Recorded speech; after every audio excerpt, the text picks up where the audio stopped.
Alright guys, out here on the line checking this property. Picked up a dog in a cable restraint last night. This one's been here for a week. The thing about these cables is they're low maintenance, regardless of what the weather's doing. Rain, mud, sleet, snow. They sit there, you don't have to do anything. Big heavy trail coming off the hill. Using this trail to hit this, there's a big road here that takes them out to a field. Again, we've been patient, just leave it setting and pick them up. A lot of guys are a little confused about how to run cables. So we'll dispatch this dog and then we'll film the remake. Alright guys, we're back on this remake. I will say before we do this, there's probably 100 different ways to hang cable. I'm not saying this is a fail-proof method. This is the method we use and it works. So I mean, you're welcome to use it. I picked up stuff over the years from different people and kind of adapted my own stuff too. So I'll do the video and then you can kind of at least get yourself started with it. You can use 9-gauge wire, cut you to length, run it down in the ground, bring it out and bend it. It works. I don't like it because if anything hits it, it would want to twist in the ground. It's just not very effective as far as I'm concerned, but it does work. I use Freedom brand anchor supports, snare supports. They got this fin on them down here. I love it because once it's down in the ground, that thing is where it's going to stay where it's at.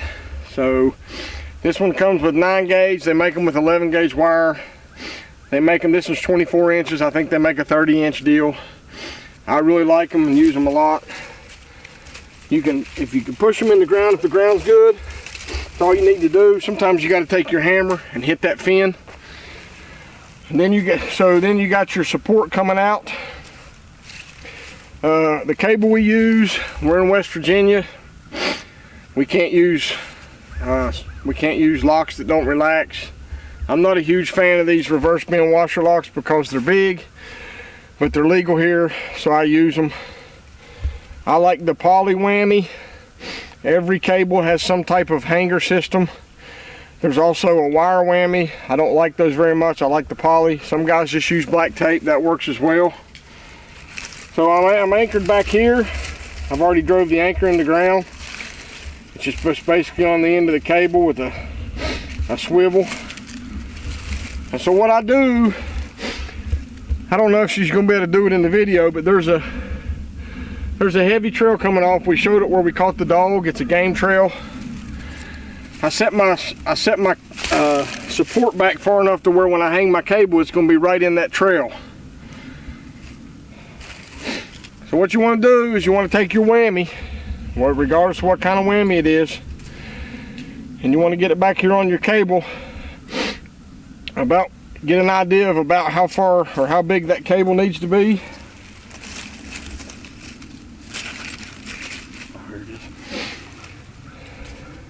Or that loop.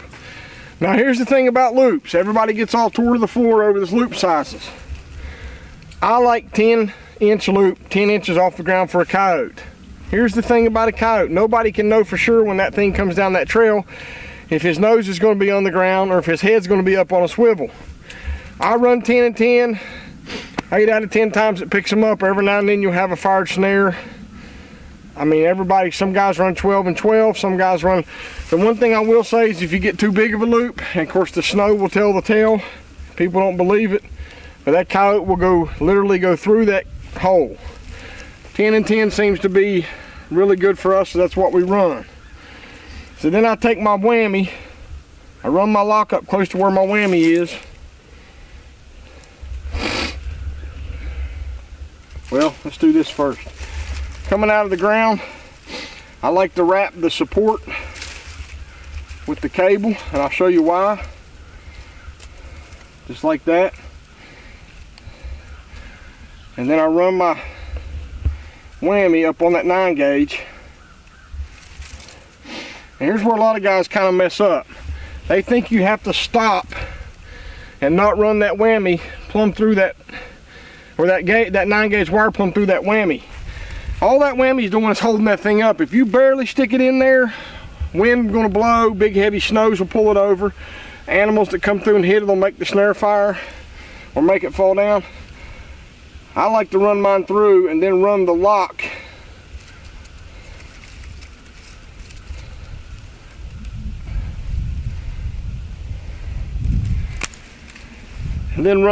plumb down underneath it to kind of support it.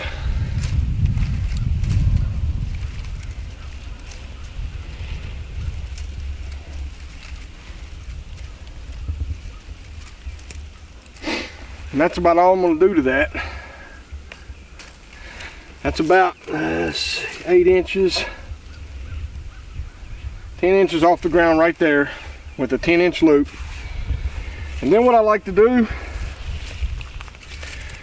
is pick some native stuff, this stuff that you see hanging. And there was a trapper from Nebraska, and I can't remember his name, that I picked this up off of, and it works great. You got this cable here that's wrapped around your support. Run that in there, then run it back through here.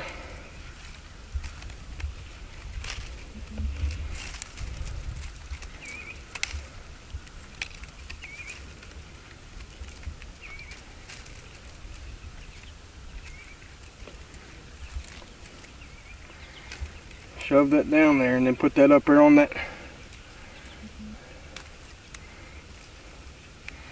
Bear with me here. Put that up there on your 9 gauge. Pull your cable a little bit tight.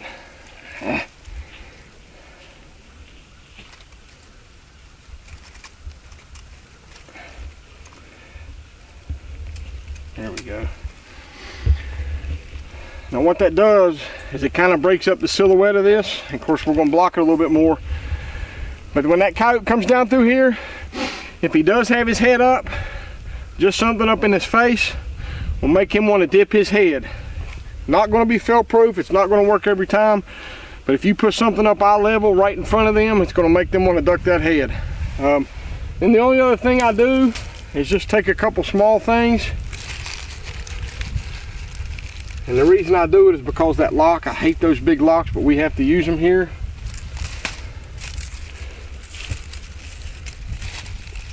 I just put kind of something right there to break up the outline of that lock. And that's all there is to it. You hang that cable there and leave it alone. You don't have to do anything else to it. Get you a good heavy 9-gauge wire. Again, 11-gauge wire works, but it's very pliable. But that right there, we'll just leave it hanging. I don't know how long it'll take, but that'll pick up a dog. If you have any questions, shoot us a message. We'd love to help you. Catch you somewhere else down the line.